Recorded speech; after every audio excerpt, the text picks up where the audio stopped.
कल्पना कीजिए, अभी आप सांस ले रहे हैं, सोच रहे हैं, महसूस कर रहे हैं। लेकिन एक दिन ऐसा भी आएगा जब ये शरीर बिल्कुल शांत हो जाएगा। सांस रुक जाएगी, दिल धड़कना बंद कर देगा। तब क्या होगा? क्या सब कुछ यहीं खत्म हो जाता है? या फिर मृत्यु के बाद भी कोई यात्रा बाकी रहती है? सनातन धर्म के अनुसार मृत्यु अंत नहीं है। ये केवल एक परिवर्तन है, एक दरवाजा है जो आत्मा को एक नई यात्रा की ओर ले जाता है। हमारे प्राचीन ग्रंथों जैसे गरुड़ पुराण, भगवद गीता और उपनिषद में मृत्यु के बाद की इस रहस्यमय यात्रा का बहुत विस्तार से वर्णन किया गया है। सनातन धर्म कहता है कि इंसान केवल यह शरीर नहीं है। शरीर नश्वर है, लेकिन आत्मा अमर है। जब किसी व्यक्ति की मृत्यु होती है, तब वास्तव में केवल शरीर समाप्त होता है। आत्मा शरीर को छोड़कर अपनी अगली यात्रा पर निकल पड़ती है। भगवद गीता में भगवान श्री कृष्ण कहते हैं कि जैसे मनुष्य पुराने कपड़े उतारकर नए कपड़े पहन लेता है, वैसे ही आत्मा भी पुराने शरीर को छोड़कर नया शरीर धारण करती है। इसलिए मृत्यु को नहीं बल्कि परिवर्तन माना जाता है। मृत्यु के तुरंत बाद आत्मा शरीर से अलग हो जाती है। कुछ समय तक आत्मा अपने शरीर और परिवार के आसपास ही रहती है। इसलिए सनातन धर्म में मृत्यु के बाद 13 दिनों तक विशेष संस्कार और कर्मकांड किए जाते हैं। माना जाता है कि इन 13 दिनों के दौरान आत्मा अपनी नई यात्रा के लिए तैयार होती है। गरुड़ पुराण के मृत्यु के बाद आत्मा को यमदूत लेने आते हैं। ये यमराज के दूत होते हैं जो आत्मा को यमलोक की ओर लेकर जाते हैं। इस यात्रा को बहुत कठिन और रहस्यमय बताया गया है। आत्मा को यमलोक तक पहुंचने के लिए एक लंबी यात्रा करनी पड़ती है। इस यात्रा में उसे की कठिन रास्तों और रहस्यमय स्थानों से गुजरना पड़ता है।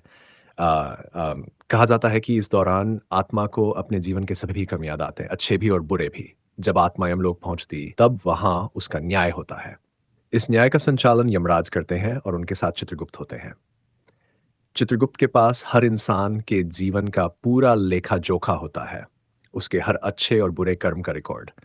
फिर उसी आधार पर यह तय किया जाता है कि आत्मा को स्वर्ग मिलेगा, नरक मिलेगा या फिर उसे पुनर्जन्म लेना होगा।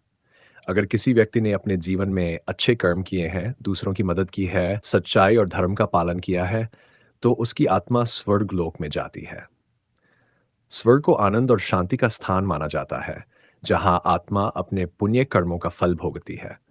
लेकिन अगर किसी व्यक्ति ने जीवन में बुरे कर्म किए हैं, दूसरों को कष्ट दिया है, अधर्म किया है, तो उसे नरक लोक में जाना पड़ता है।